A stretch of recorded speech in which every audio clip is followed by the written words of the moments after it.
Hello and welcome to this presentation of Embracer Group's acquisition of Aspyr Media. We will start with a presentation of the company from the founders, Michael and Ted, and I will come back for a Q&A. Please remember that you can ask questions in the chat box or by email. You should have the details in the invite. I'll start off with leaving over to Embracer Group CEO and founder, Lars Wingefors, for a brief introduction. Thank you, Oscar, and hello and welcome everyone, and especially a warm welcome to Ted and Michael from Texas. Really excited to have you on board finally, and it's been a very pleasant journey, I heard from Matt. So, I'm eager to hear you on stage very soon. So I think we'll start off with a movie. So I will leave over to that. After joining the Embracer Group family in early 2020, Saber Interactive acquired 7 game development studios, adding them to our 5 internal ones. We now have over 1,400 people actively developing games for all major platforms. With a diverse portfolio of exciting content, we are marching forward with a vision of building a cost-effective, yet quality-driven developer and publisher. Saber is expanding rapidly, but we have the management in place to handle the growth. Our plan is not only to create original IP, but also to develop titles based on the vast library of games within the Embracer Group. As part of our expansion into the United States, Saber is proud to announce our latest acquisition, one of the industry's most established and respected companies, Aspyr. Ted Staloch and Michael Rogers founded Aspyr in 1996 to bring the most celebrated games to new audiences. Since then, they have developed and published almost 200 games, working on properties like Star Wars, Civilization, The Sims, Call of Duty, and Borderlands. Aspyr has long held business development relationships with 11 of the 15 world's largest video game publishers. To bring their partners' games to the market faster, they have developed proprietary technology called Aspyr Studio Libraries that helps reduce port times by 75%. Based in Austin, Texas, Aspyr is 140 plus people and growing. For the last fiscal year, they earned over $40 million in revenues and generated an EBIT of close to $12 million. Let's hear a bit more from Ted and Michael. Aspyr's vision is to create games celebrated across the universe.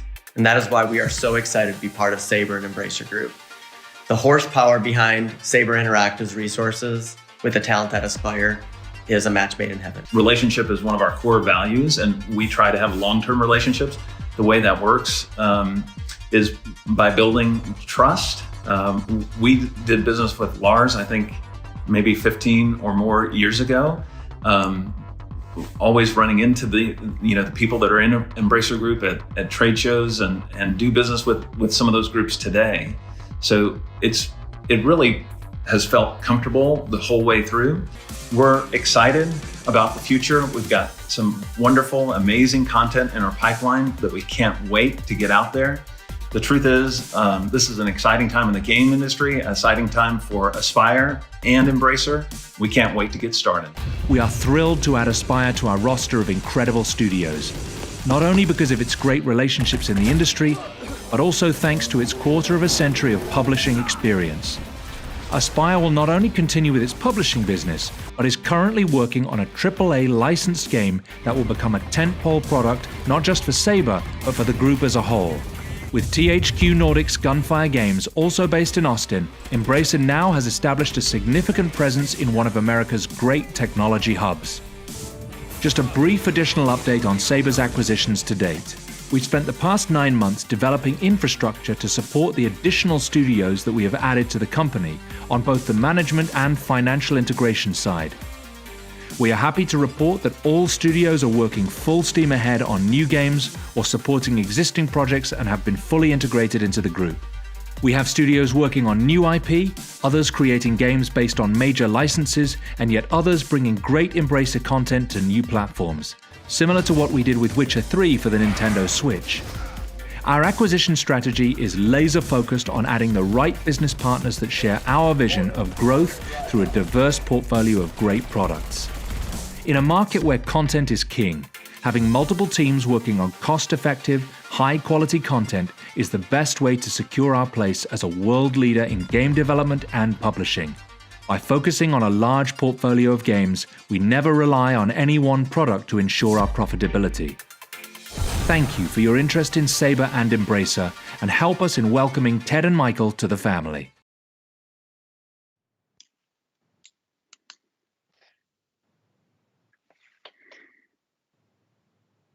Are we supposed to read this? Thank you, Lars. Hi, Matt. Thank you.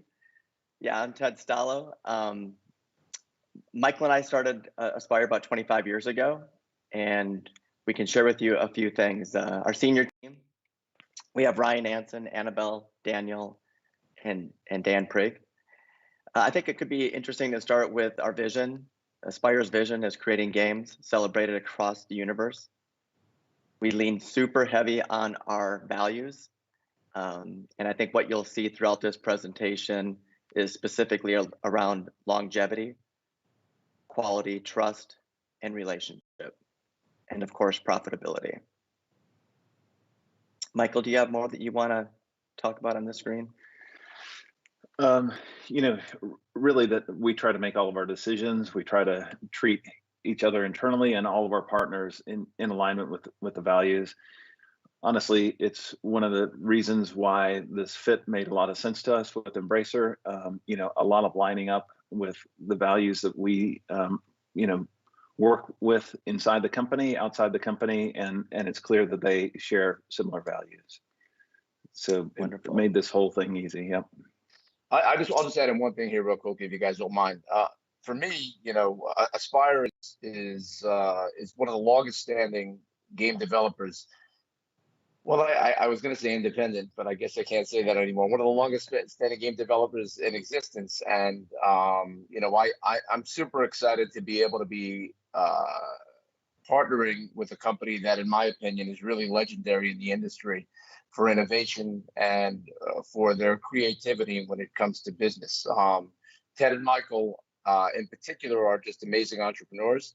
And what they've done is kind of similar in many respects to what I think Andre and I did in Saber. Was we identified opportunities where other people did not see them, and we exploited those opportunities, and to make games and to make profit.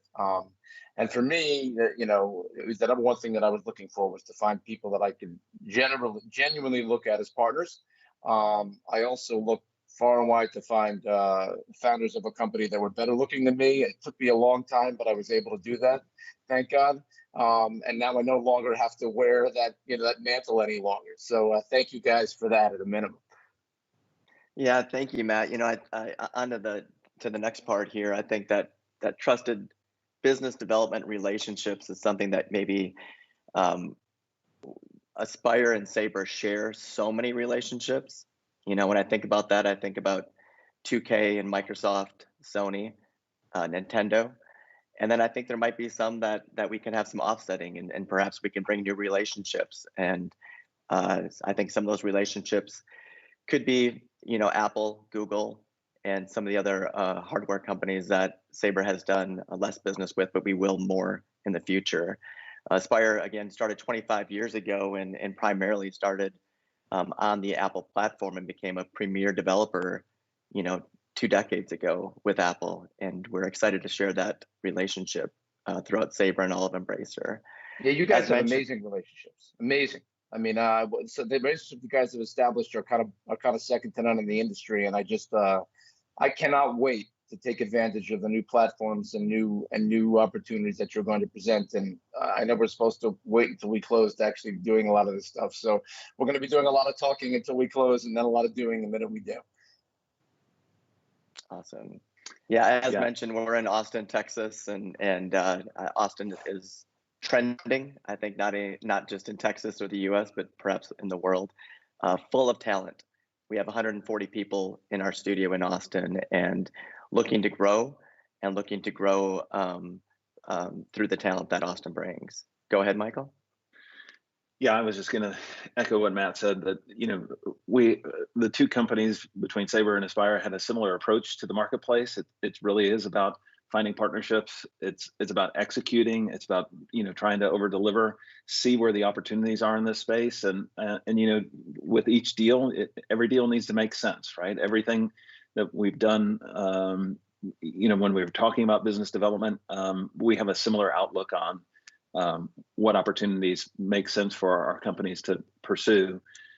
The other piece that I'll say is, Saber brings an enormous amount of team and resources to the vision, the ambitions that we've always had as a company. But because we've been, founder-led, founder-run, have sort of lacked some of that access to resources. So there's more than we've been able to tackle on our own, and it just, this partnership opportunity with Saber and Embracer really gives us a chance to pursue those opportunities. So it's super exciting. Look, I think that's very well said, Michael. The one thing I'll say in general about the acquisitions that we've done, and how this kind of marriage of independent teams is really beneficial, is that a lot of times independent studios are kind of head down focused on what they need to do to generate cash for the next year, and on the short-term business play, and obviously we don't want to give that up, and it's not our intention to give that up. But and at Saber and our other studios, we haven't given that up either. But really, this is an opportunity for you guys as founders to take a deep breath and say, hey, listen, these are the things we know we could do. These are where the big revenue opportunities are, and we're going to go for them. And with Saber's resources, you can keep that core business just chugging along and doing great. And look, we've already discussed this. We can't disclose it, but those are the plans that we have precisely, which is you guys have had an amazing career. You've built a business which has supported yourselves very well and your families and the families of your employees for so many years. But really, this is all about what we can do in the future to substantially grow your company, and to allow you to, who are the leaders, to focus on this. And I'm 100% certain we're going to do it. And I think Lars is going to fall asleep if we stay on one slide the whole time. So we should probably go on to the next one. Absolutely. Yes, this gives them 25 years of titles we've worked on.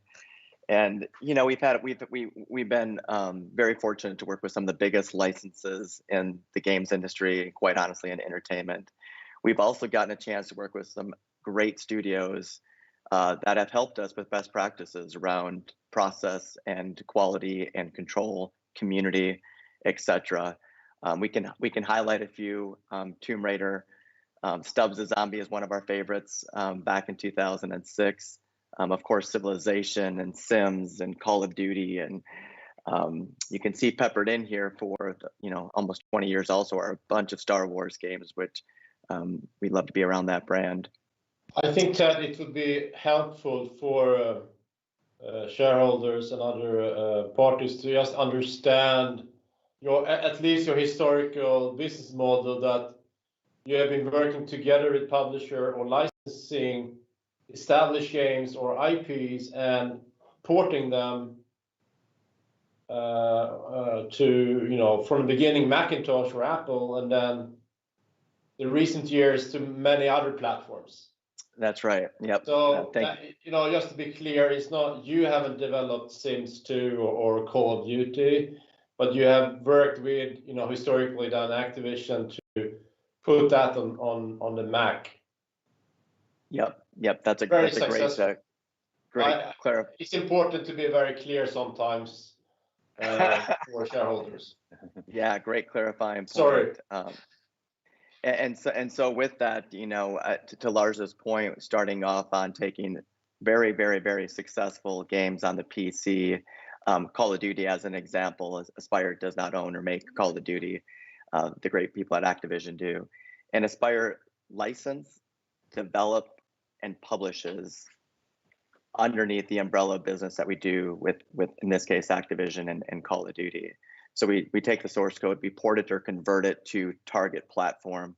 In the case I just gave, it's taken from PC to the Mac platform. And then we are the publisher on record, which allows us to take care of the customer. If there's updates needed to the game, we do that.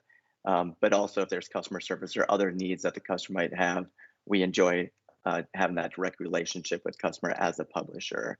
And the business model with that is quite easy. It's a licensing model where Aspyr handles sort of from start to finish the entire process and cost of that process, and pay royalties to the licensing. In this case, we pay royalties back to Activision for that game. I think it's worth adding here, Ted.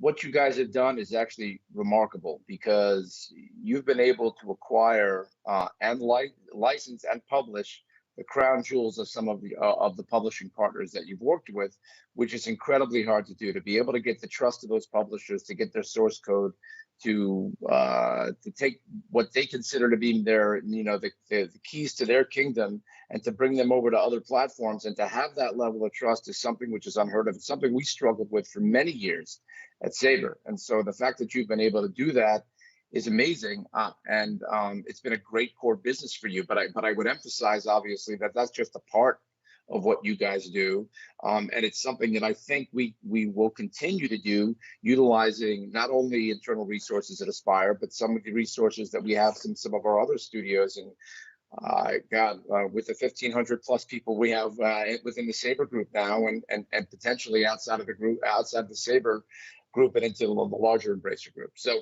I think it's I think your business model is incredible. I think, like I mentioned before, you guys found an opportunity that the big boys weren't exploiting, and you turned it into a real business, which has kind of led you to where you are today. Yeah, thanks, Matt. I think where we're aligned with these licenses and these big boys, right, is around quality, and to take these great licenses and games and match their quality on other platforms is why we've been able to be successful for 25 years. But it's also about the players. We love taking care of the players, just like our partners do on the other platforms. And when you have that alignment and it's seamless, then seemingly you can continue doing that. Yeah, we're going to be using your publishing. Good. We have plenty of room. Absolutely. I think that to Lars's point, basically how we started this company has been about relationships, and it continues to be today. We will meet with the biggest companies in the games space, if they're developers and publishers or retail partners, and try to understand what their approach is to the marketplace and see where opportunities are. And so while we, our rights to these titles are all a license for the particular platform and all of that, to Matt's point, we're able to do more and more. We've grown our capabilities across different platforms, the ability to publish for Sony, for Nintendo, for Microsoft, and really work with these different brands on different platforms where the opportunity is presented. So it's a really fun business model. It allows us to have these marquee brands in our lineup. We're honored that they choose to trust us with it, and we do our best every day to over deliver for our customers as well. So that's brought us to where we are today, but we have a whole lot more in store. We're building out our own internal studio, working on some projects under our own development team, and it's a great natural progression from where we've been to where we are today. It's a super exciting time.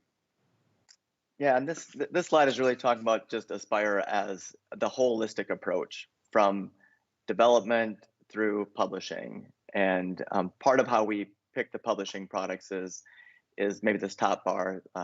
First and foremost, looking at insights, business intelligence, brand and license awareness.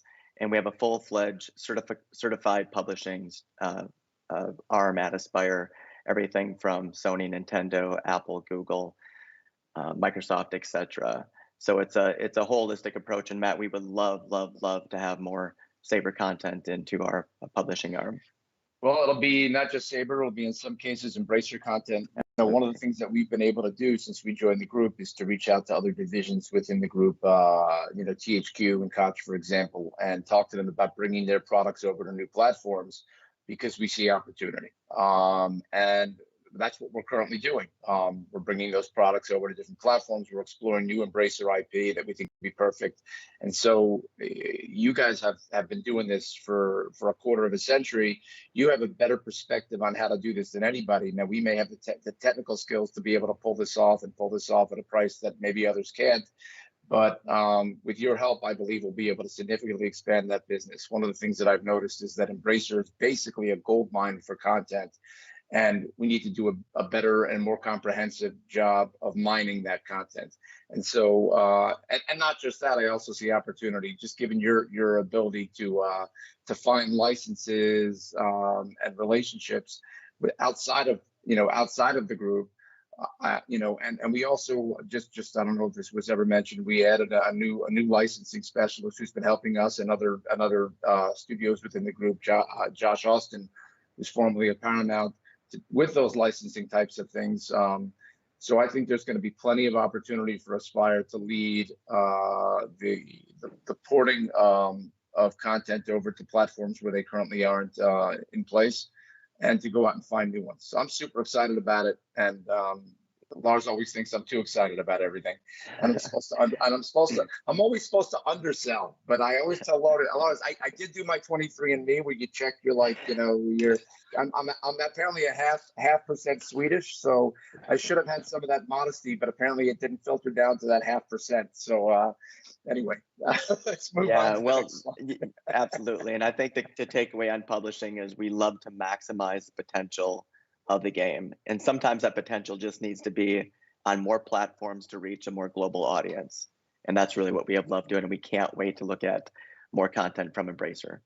Yeah, I mean, look, one thing we can say is we know that the best way to make games and the least risky path towards success is to have a wide portfolio of products on a wide portfolio of platforms. And this is just all about that. So.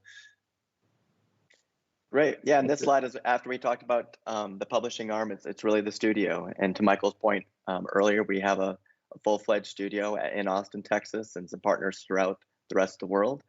And it's around, everything from engineering to creative leadership to, as mentioned, quality assurance, and that all feeds into our publishing arm. Michael, are there some more points here you want to cover? Well, I think our studio libraries are sort of our secret ingredient that we use to do the work that we do. Sort of allows us to leverage the knowledge and skills of our engineers and push that across different platforms. So our technology doesn't really care so much what platform A is and platform B. It handles a lot of the heavy lifting and the translation work. Of course, we're really dependent on having skilled engineers doing that work, but the studio libraries can cut any of the conversion costs that we have from going from different platforms. I think we said in the presentation up to 75%. It's really amazing, and it's a super useful tool that we use in virtually every one of our projects. So. Great. And maybe we'll just talk a little bit about different projects we have. I think one of the things we love at Aspyr. Jump to the next slide. Should we jump to the next slide so people won't fall asleep looking at the timeline? Yeah. This one right here? Okay. Yeah. I can't. Sorry, I can't decide if. Sorry. Do you want to talk to this one, Matt? Whatever you want, doesn't matter. I just want to make sure. I think this is the last slide that we have, and this is just a bit of us talking about different size projects. One thing at Aspyr we love is momentum. So these small 6 to 12 month projects, a lot of these are porting projects.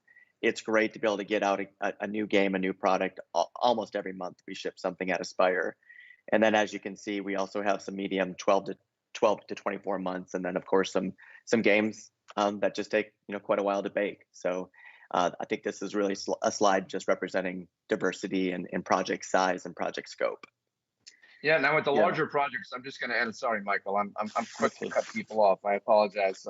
With the larger projects, we're working together. The plan is for us to work together on those larger projects to make sure that you have the resources you need for some of the AAA types of things that are currently under development within the studio, and to use the expertise that some of our other studios have to help you with those things. And so we're looking at this in many respects as kind of like an information and a technique sharing exercise where we are going to learn a lot from you guys about how to handle some of these smaller projects so we can bring other Embracer product over to platforms where it currently doesn't exist. And on the larger stuff, Saber has, that's where our bread and butter is, and we're going to work with you to make sure that the AAA things that you have in development are best in class. And so I'm super excited about that as well. And now, Michael, I promise I will not interrupt again. The only point I was going to make is that some of these projects that we classify as small might be a handful of people working on them, and so these the amount of time and the amount of investment doesn't always correlate exactly to the opportunity. Just because it's a small, quick turnaround, it could be, a title that one of our better in the lineup. So, but this is how we sort of approach the costing and resource structure for each one of the titles to understand the opportunity analysis and, how quickly we can get to break even and how likely is it that we, can maximize the sales of the title. It's just sort of a bit of a look to our internal process and how we make decisions. Mm-hmm. Great. And I think that's our last slide. I think we have the transaction slide. Yep. Yeah, that's probably more Lars, isn't it? Lars, this is what keeps Lars. This is like Lars's food. Thank you, gentlemen. It's again, it's an honor having you, and within the family and Aspyr, as you mentioned in the video. I remember dealing with you, years back, and I've always been impressed of your entrepreneurship. For me, you are,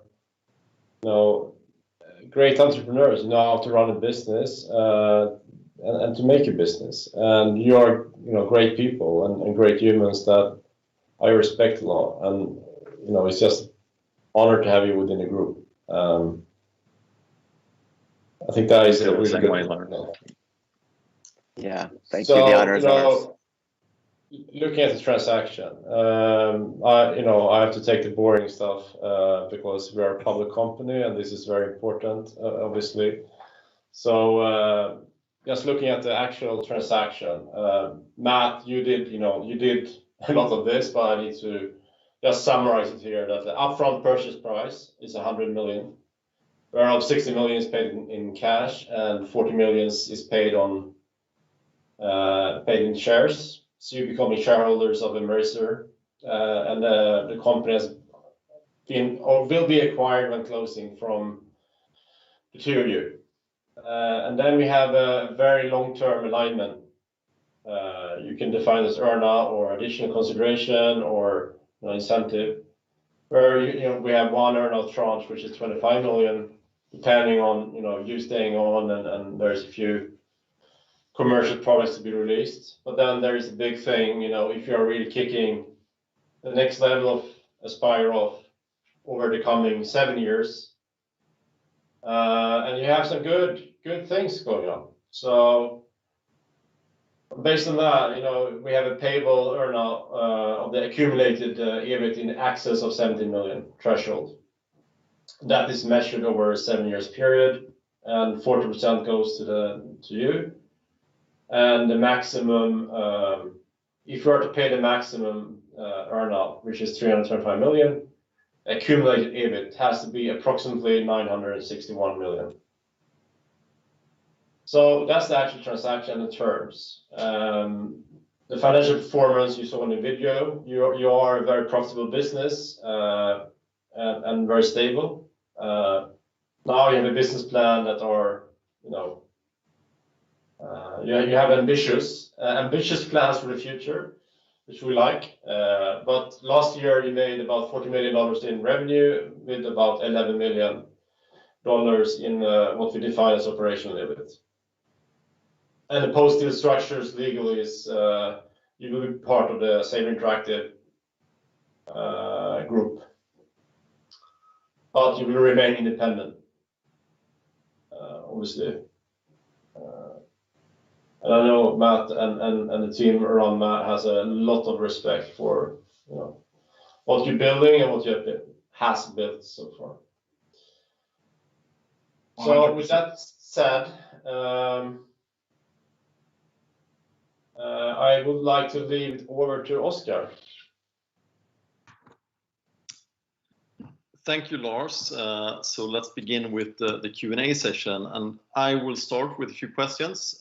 Please remember that you can ask questions in the chat box or via the email address those provided in the invite to this press conference.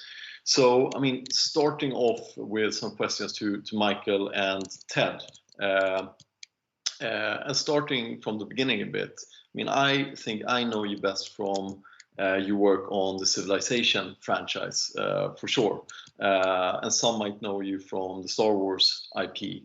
Could you just describe what are your largest games and revenue drivers, for that matter, in the past sort of 5-10 years? So remember, before you're answering, gentlemen, that you are with business partners, and I think we should be careful to disclose too much details of your operational business to protect your business partners. But feel free to mention a few of your key IPs. But you should do exactly what I do. Just do just enough to get Lars nervous, and then back off. Yeah, I mean, I think you the question answered. Those two properties have been great for Aspyr for the last 5, 6, 7 years. Civilization is a really good example where Aspyr, just like Saber, has a great relationship with 2K. And Firaxis made an amazing game on the PC in Civilization 6. And Aspyr was able to license, develop, and publish, not just for one platform, for the Mac, but we were able to do that for several platforms. In fact, we developed that game on 6 or 7 different platforms. Some of those platforms, Aspyr was a publishing partner, and some of the platforms, 2K was a publishing partner. But that's a really good example of maximizing the potential of an amazing game and going much, much wider to a global audience.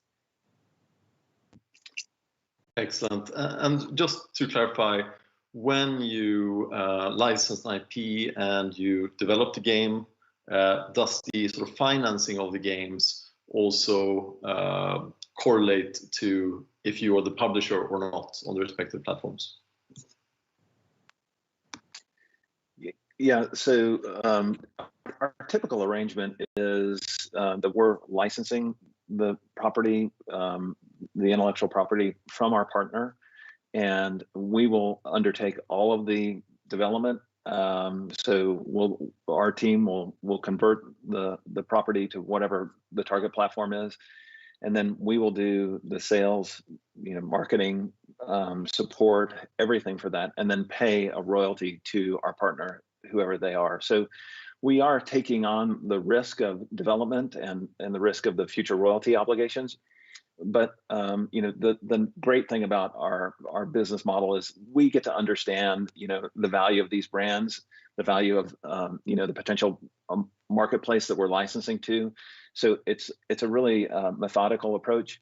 The benefit for our partners is some of these platforms, some of these opportunities might not be something that they're looking for at the time. They don't want to distract their team, or their priorities are elsewhere, and that way they can reach into this new marketplace and receive a royalty. So it's really a win-win relationship for us and our partners, and of course our customers get to enjoy some of the best games in the industry.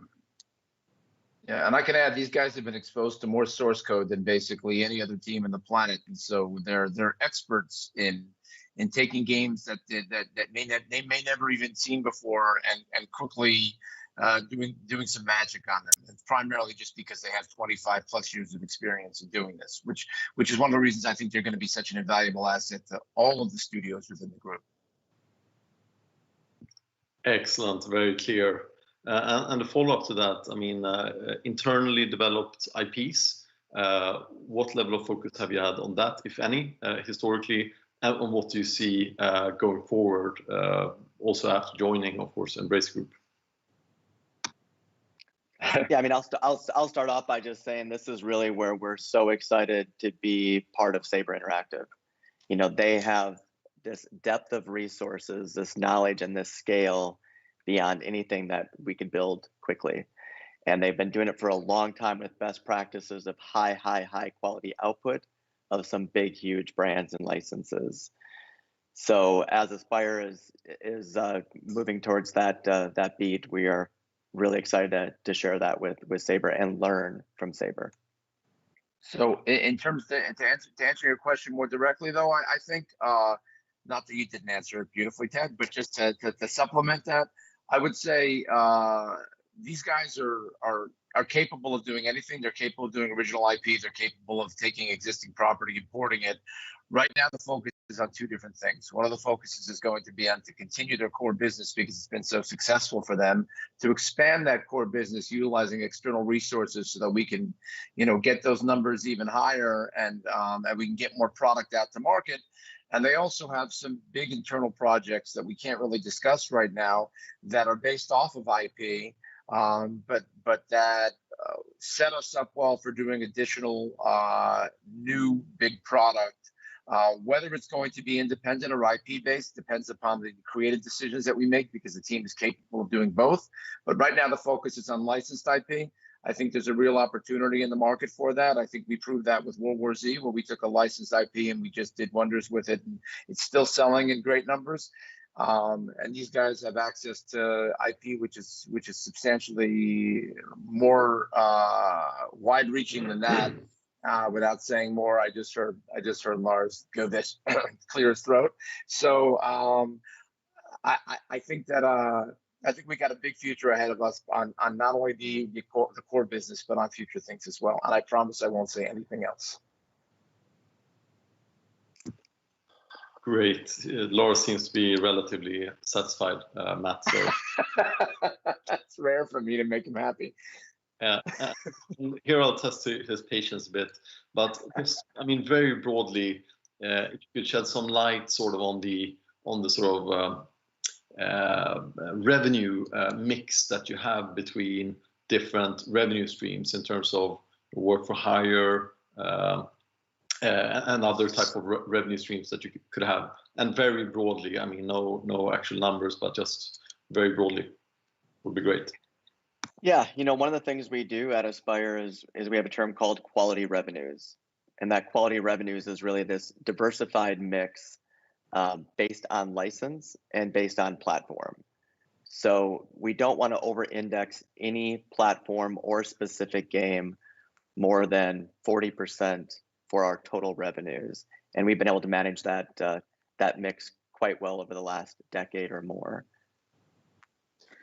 The other part to that is we work for hire revenue, or we call it co-production revenue, is a pretty small portion of our overall business. It's another one of those synergies we've seen with Saber Interactive as well. We typically, so the vast majority of our revenue is really publishing driven, and we just haven't had the experience and the understanding of how to be successful in that work for hire space. And obviously Matt and Saber have done such a great job with that. So it's another opportunity for synergy. We see opportunities for that all the time, but we've always sort of avoided that and looked for more opportunities in the publishing realm. I looked at your numbers, and you have a very diverse, revenue stream. You have a lot of what you say SKUs or lines of revenues on very many, on lots of platforms. So I think you have a good stability there. Obviously, you need to add more products all the time, but you have a legacy products that goes way back. Yeah, that's true. I think there's if you could look under the hood like Lars has done, you'd see a lot of different titles that are still active in our month-by-month sales. Some of those games are 10, 15 years old. It has a lot to do with the staying power of some of these brands, obviously the quality of the games, and our desire to keep on reaching those customers wherever they are. So that stability in our product line really comes from the each title by title, month by month, sort of contributing that and finding new customers. So it is a great piece of our our business model. Great, thank you for the answers there, all of you. And I think my next question is to Lars, because I think will be a sensitive question to answer, is my impression. But it relates to the ongoing project with a budget of $70 million. And if it's possible to provide just some sort of flavor on this in terms of, is it an external IP? Is it externally financed? Release. I think, we gave a disclosure on this because you notice the earnout and you notice the structure of the deal, and in order to answer why we had that construction, I think we want to give some light on the opportunity. And I think we said in the press release and the presentation here, there is one game or a game development project of $70 million in budget, approximately. I think that just saying that number say something. I don't think we need to add a flavor what that could be, or I think the time will come when the company or whomever it is talking about that.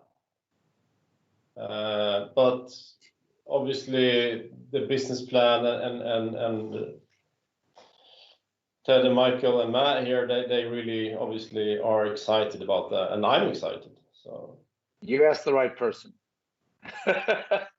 Clearly. No, that was good. I think people can draw their own conclusions a bit on the answer there and the earnout. So going back to you, Michael and Ted, my next question refers to Embracer's and Saber's IP portfolios. How much was that the consideration in joining the group, and what do you see in terms of IP synergies? Yeah, that's a great question. It's the jewel. I mean, there's 200 IPs to look at and studios to talk to about their games, and other ways for us to provide a larger global reach on various platforms and services. So that really is, I think, part of what maybe Matt alluded to earlier is, day one, we need to start looking at all these opportunities and help wherever we can as a developer or publishing partner for that. So we are absolutely thrilled with the significant content that's available, both in amount and in quality. Yeah, I could just add. I just want to say one thing about that generally. One of the questions that I get asked a lot about the group since I've joined is, I know that you're a highly decentralized group with highly decentralized, functions and independent studios that are running, and that's absolutely the case, because that's the way we think our business is run best. But the nice thing about bringing on teams like Aspyr is that we're able to go out and find some of those synergies. The ones that I was pushing a year ago when I joined the group, these guys are perfect to continue to push those. We're seeing those opportunities, and while Clemens doesn't need my help to run Koch, and the other Clemens doesn't need my help to run THQ, and Anton doesn't need my help either to run Coffee Stain, we can certainly find ways to work together to fill holes in their revenue portfolios and their revenues, and that's what we're doing. And Michael and Ted are like the world's foremost experts at that. So I fully anticipate that there's going to be tremendous opportunity for us to take products from the various studios within Embracer and to bring those products to life on new platforms where there's definitely going to be additional revenue. And like Michael was correctly saying, my old agent Clyde Grossman used to say royalties are the gift that keep on giving, right? And so once you put one of those products into the life onto a store, it'll keep generating revenue while you then go focus on other things. And so we're going to make a real concerted effort to bring a lot of those products over, and to identify new opportunities with new products that are currently under development. So I know that's I'm supplementing what Ted and Michael said, but I wanted to just emphasize the fact that is a real focus for us. While we keep Embracer decentralized, which is the vision that Lars has basically set up as a mission statement for the company, we are leveraging each other in ways to generate additional revenue. Great. And the follow-up to you, Matt. I mean, what in the group, looking at the IPs in the portfolio, what are sort of the key platforms you see? You mentioned a big opportunity in importing titles in the group. Well, look, you know, we have games, without mentioning specifics, we have games by certain studios that are PC only that really need to be brought over to console, and they will. We have games that are on console that aren't on Switch. As you know, Saber's got tremendous experience with the Switch. We did The Witcher on the Switch, and we've done actually, I think we've done. I don't want to speak out of turn, but we've done, I don't know, 24 or so games on the Switch in our, which probably puts us towards the top of studios who have done Switch games. I think there's plenty of opportunity on the Switch. Now there are new platforms, right, that require attention, and studios don't necessarily have the resource to go to the PlayStation 5 or the new Xbox. And then there's also things like the Epic Game Store, where there needs to maybe be a cross-play component with Steam and the studios that don't have the capability or the resources or the time to do that. And when you look at the numbers, it may cost you a small amount of money for a very, very good return. Now, Michael and Ted have made their living on, hey, let's take something, that may cost us a couple $100,000 and make $1 million out of it, right? Those opportunities are great opportunities, especially if they come in scale and they don't they don't consume a lot of resources to do. And so we're going to continue to explore those. As you've seen, there are new platforms popping up every day. Unfortunately, some are seem to be slowing down or disappearing, but there's always new platforms as well, right? Amazon's a perfect example of a new platform that's come out that needs attention. And so we're 100% going to explore all of those opportunities, and these guys know which ones make sense. So we're going to lean heavily on their skill set and their 25 years plus of experience in order to achieve that. Excellent. And looking at the questions from the audience here, I'll start with a question from Chirag Vadia from HSBC. I hope I pronounced the name correctly there. Regarding licensed IP, this was once a notable part of the former THQ Inc. business. How do you see the trends of licensed IP going forward in the context of its past? And I guess this is a question to all of you, really, but perhaps you want to start, Michael and Ted? Yeah, I mean, I can start with some of the past experiences specific to licenses where THQ in the past and others have worked on has been maybe event-based, around a specific movie or a specific show. And I think what we're seeing with licenses is it can stand alone outside of an event. You don't need to have a movie as a tentpole. The game itself has become the tentpole. So for us, we're really putting that first and foremost, based on quality and the attention to the game driving the awareness. I can supplement that question also. We think there's a huge opportunity in licensed IP. One of the nice things about licensed IP is that it gives you a head start in marketing a game. There's already brand awareness. You don't have to start a new product from scratch.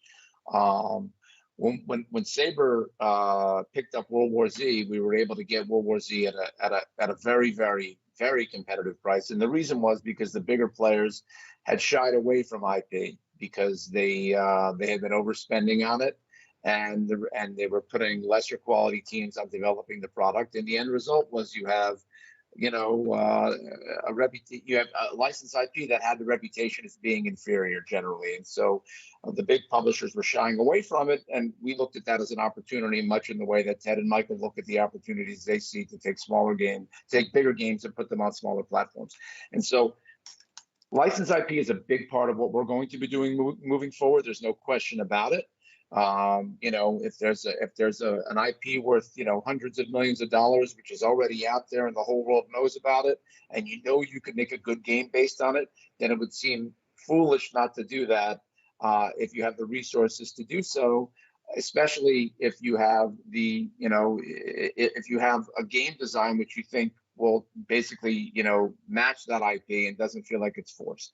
And so For us, independent new IP and licensed IP are equally important to Saber, and I would say they've probably been the bread and butter of Ted and Michael for a very long time, and will be for for the considerable future. But we're looking at every opportunity, whether it's licensed or whether it's a new IP, and we're going to explore anything that makes sense for a team and a particular product idea. I think it's worth mentioning, one of the most scarce resources, obviously for us as well as for everyone else, is talent and development resources. So even though there is always more opportunities than there is great development resources, you can manage that by having experience, you can have systems and technology. But somehow you need to make a few calls, commercially, but also from a human or from a development standpoint, what they enjoy working on and could build great games on. So it's a delicate question, which I hear not every day, but very often there is so much opportunity, but there's always this scarce resource, and I guess that's why, Matt, you've been on this. You've been adding a lot of great resources the past year. Yes, and I'm sure you'll be continue adding more. Yes. I mean, we resources are always the key, right? And when you find a good resource that you can lock up and become part of and make part of the group, it's really the only way to proceed, because if you work with a team and you have a resource and then the resource goes and signs with somebody else, you've lost a resource that you maybe have worked with closely and trained in your ways of doing things for a long time. And so for us, that's been a core part of what we've been doing. I know this is kind of a segue out of the IP and into the resource question, but which wasn't even asked, by the way, but we'll answer it. So what I would say is, from Saber's perspective, every resource that we've acquired is already busier than they should be. And including the resource that we haven't yet acquired, but we signed with about 6 hours ago. So we're going to keep acquiring resources. We're going to keep finding talent, and then we're going to match it with the right project, whether it's a new IP or whether it's established IP. And one last thing I'll say about IP really quickly is, I remember hearing from publishers for years, oh, you have to own your own IP, you have to own your own IP. I don't subscribe to that philosophy. I think if you have a long-term relationship with an IP holder and the rights to exploit a particular property, that's just as valuable as owning your own IP. I mean, look at EA with FIFA and Madden, for example. They don't own FIFA, they don't own Madden, but they certainly have done a very, very good job of exploiting those IP over the last 2 decades. And so I think that there's a lot to be said for finding the right IP and the right team to work together to exploit that. And that's what, by the way, what Aspyr is doing right now. So obviously we think it's important. Okay, Oscar, do you have any final questions for this conference call? Yes, just one final question for Michael and Ted. And I mean, this is quite a long-term commitment in terms of earnouts and in terms of joining the group. What do you see ahead in terms of growth drivers, and what are you most excited about with joining Embracer Group? From Aspyr or from an Embracer standpoint? How do you mean, Oscar? That was a question to Michael and Ted for. Yeah, I'll let Michael go first. Yeah. Listen, I think for us, like we said at the very beginning here, and we've repeated throughout the presentation, resources are important. Having additional, horsepower behind the engine that we're trying to drive is important. The team, the intellectual property, all of that Saber and Embracer bring to the capabilities that we have, to the ambitions that we have. It's really what made this a super easy decision. We're excited about the stuff that we have in our pipeline, but also, you know, what this partnership can bring to life in the market. So it's very exciting. Great time in the games industry. Great time to be with Saber and Embracer. Yeah, I would just echo that, 7-10 years, there's a lot of work to get done in the next decade. And Lars has built an amazing company and platform that allows entrepreneurs to come in and continue, but to do it at scale. And so I think we're very fortunate to be in an industry that is, over indexing and performing throughout the world. And there's never been a better time to be in this industry, and never been a better time for us to join Embracer Group. Great, thank you. That's it from me. I note that we have a lot of questions on when Knights of the Old Republic 3 will come out and other Star Wars ports, but I think I'll leave them actually for this presentation. So thank you for the answers, and I'll leave it. Thank you, Oscar, and looking forward to speak to you soon again, Oscar. And thank you for joining this call, and very welcome again to the group, Ted and Michael.